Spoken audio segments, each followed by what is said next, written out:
Okay, so may adlaw sa inyong tanan and welcome sa layo na sab nga video. And this time atong istoryahan na pod ang imong syndrome of inappropriate antidiuretic hormone or USAID. By the way, sa mga wala para kita sa to discussion about the diabetes insipidus, para mas dali inyo ni masabtan tan-awa sa to ninyo. Kay para ma-compare and contrast ninyo ang atong discussion. But kung nakakita na mo ato, okay, let's continue with your syndrome of inappropriate antidiuretic hormone or USAID. So sa may nahitabo diha no sa imong SAID. Okay no? So sa SAID guys no, nagkakaroon ka ng increase in your antidiuretic hormone production. Okay na, naghanda ang antidiuretic hormone sa tong lawas. Para asa ganitong antidiuretic hormone, muna siya ang hormone nga mag-reabsorb sa water dito sa imong kidney. So ang hitabo daw dito sa sayad na naghan ang imong antidiuretic hormone. Kaya di ba sa DI ni gamay biya to, but diri na naghan. Okay now sir, unsa may hinungdan sir? Nganong managhan man sir ang atong antidiuretic hormone? Sige, let's talk about the causes. The most commonly tested cause diha sa imong sayad is what you call your small cell lung cancer. So pasabot yes no, comment ang most commonly tested mga common na tinatanong sa board exam, your small cell lung cancer. Now sir, nga naman sir nga kapag na small cell lung cancer, nga naman sir nga prone siya sir nga magkakasayad is because guys no, ang small cell lung cancer,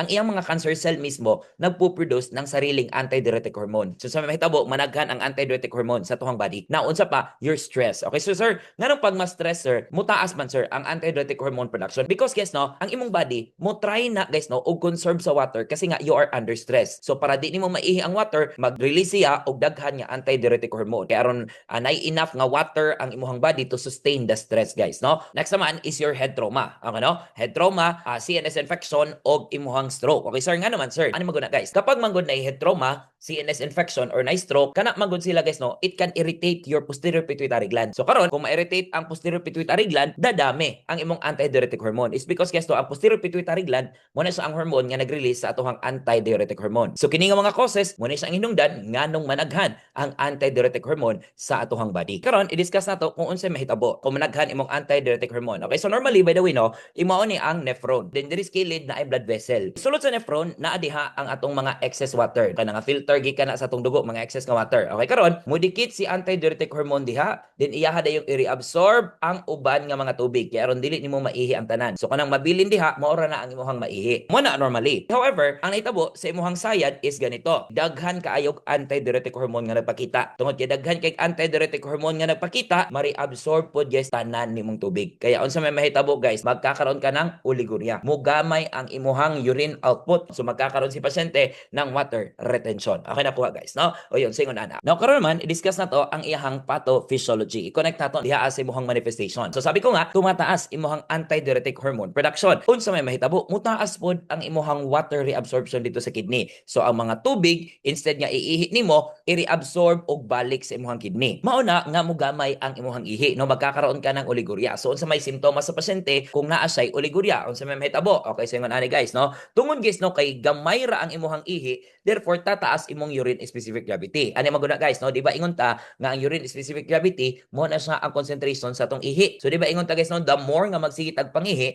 the more nga mugamay ang concentration sa tong ihi. O diri kay di man daw ta kaihi. So sa may mahitabuan na mutaas ang concentration sa tong ihi. No, by the way, the normal urine specific gravity is 0.010 to 0.030. So sa mahitabo sa pasyente ang uban moabot og tag 0.035, 0.040 okay no, yon. So ingon ana mutaas guys kasi nga ang urine niya is magiging concentrated kasi nga ginare-absorb og balik sa kidney ang water. Next naman magkakaroon niya ng electrolyte imbalance. So magkakaroon tayo ng delusional hyponatremia. Unsay pasabot sir? Kung maingon ta sir nga delusional hyponatremia. Di ba ingon ta, wherever the sodium goes, water follows. So ang nahitabo diri sa sayad, nanaghan imong tubig sa body. At dahil nanaghan ang tubig nimo dito sa body, mag-ilog sila sa imong mga available nga sodium. Ang mahitabo, matunaw ang imong sodium. Kay daghan kayong tubig nga nag-ilog. So man magkakaroon ka ng delusional hyponatremia. Okay, unsa pa? Magkakaroon ng hyperkalemia kasi nga dili ka makaihi or mangihi magani ka but gamay ra kaayo. So ang mga excess nga potassium dili nimo magawa sa imong body kaya magkakaroon ka ng hyperkalemia. Okay, now unsa pa? Sabi ko nga nag-oliguria ang pasyente, therefore it can lead to water retention. Managhan ang tubig sa iyahang body. So sa may simptomas sir, kung managhan ang tubig sa body, una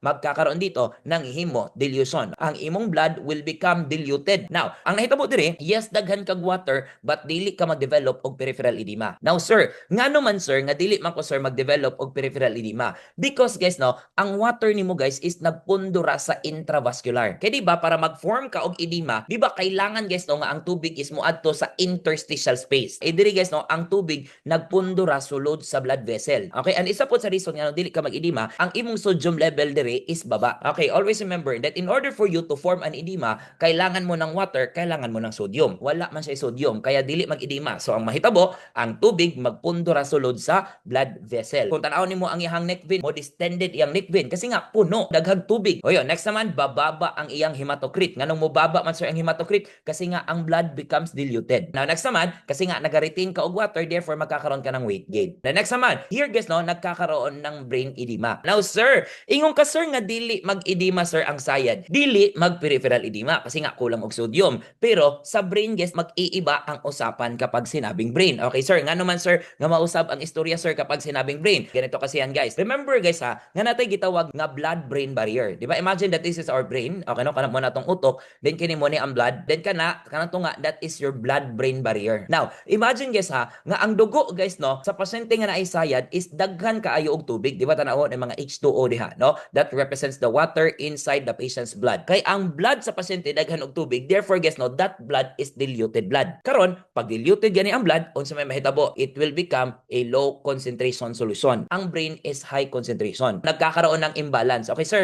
nga naman sir nga ang brain sir is high concentration. Sir, dili ba sir ma-low concentration po sir ang brain nga daghan magtubig? Dili guys, tungod aning blood-brain barrier. Kay kana bagong blood-brain barrier, mo unay mo protekta sa brain. Okay nga bahalag magkinaunsa na mo diha sa imong body basta ang brain is safe. So ang nahitabo diri sa blood is diluted ang blood kay daghan og tubig, pero ang brain is dili diluted ang brain. Singon ana, okay ngano ganing dili diluted ang brain kasi nga ginaprotektahan siya sa imong blood-brain barrier, no? Mo nang sa scenario nato diri, no? Diluted ang blood, low concentration, pero ang brain diri kay dili diluted ang brain, mo na nga ang brain is high concentration, no? Now, remember guys no, in your principle of osmosis, di ba ingon ta no, nga sa principle of osmosis, the water will go from lower concentration area to higher concentration area. So unsa pasabot guys? Kung asa daw tong area nga taas ang concentration, adtuon daw to sa mga tubig. So ang nahitabo diri sa sayad, ang imong brain is taas og concentration, ang blood is low concentration. So unsa may mahitabo? Kining mga tubig sa blood moadto na didto sa brain. So unsa may mahitabuan na no, magkakaroon ka ng brain edema. So sa may management diha sa imong sayad. Okay, no? Our goal is to promote the urination kasi nga ang pasyente mo is dili makaihi. So it is very important nga dapat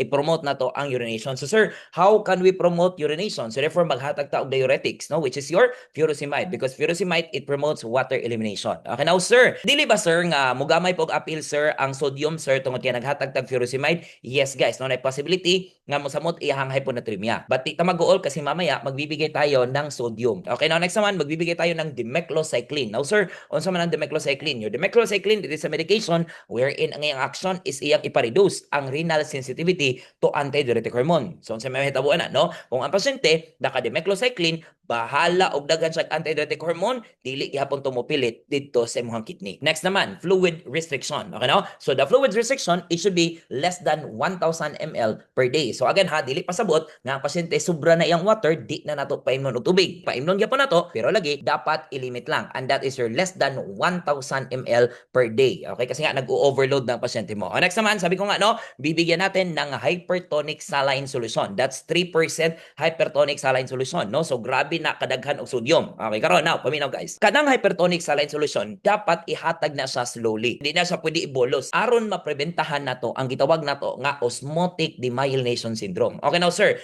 unsa na sir ang osmotic demyelination syndrome? Okay, paminaw guys, no? Ang hitabo diha sa osmotic demyelination syndrome, nag-shrink ang imong brain cell. Tungod kay grabe kapaspas ang water removal. Tungod kay napaspasan ang hypertonic saline solution. Para masabtan sa tanan ingon ani, di ba ingon ani tong nahitabo kagay na, di ba? Ang pasyente nato na cerebral edema, muna ang iyang brain is daghan og water. Isa sa management nato is tagaan nato siya hypertonic saline solution. Kung mapaspasan nato ang hypertonic saline solution, musut up ang atohang sodium level sa body or sa atohang blood. Managhan og kalit ang sodium sa atong blood, and remember, wherever the sodium goes, water follows. Okay, di ba nakita ninyo guys no nga ang katong tubig nga nga naa sa brain ni balhin didto sa imong dugo kasi nga imong dugo is daghanag sodium. Now ang nahitabo ana guys no tungod kay paspas kaayo nga nisaka ang sodium sa imong blood, tanan tubig sa imong brain maski ang normal nga tubig sa imong brain is ni adto tanan sa blood. So sa may mahitabo no, mo shrink ang brain and that is what you call your osmotic demyelination syndrome. Munang it is very important nga ang hypertonic saline solution it must be given slowly aron dili mag osmotic demyelination syndrome. Next naman, you need to treat the cause. Okay? Kung cancer man, chemotherapy, yun, di ba? Katong kagaina, guys, no? O yun, stress, dapat magpahulay. Okay, yun. Siya, treat the cause. Kasi nga, guys, no? Kinitanan nga management, useless ni tanan kung nakapaghapon ang cause, no? Kaya you need to treat the cause of the sayad. Okay, next naman,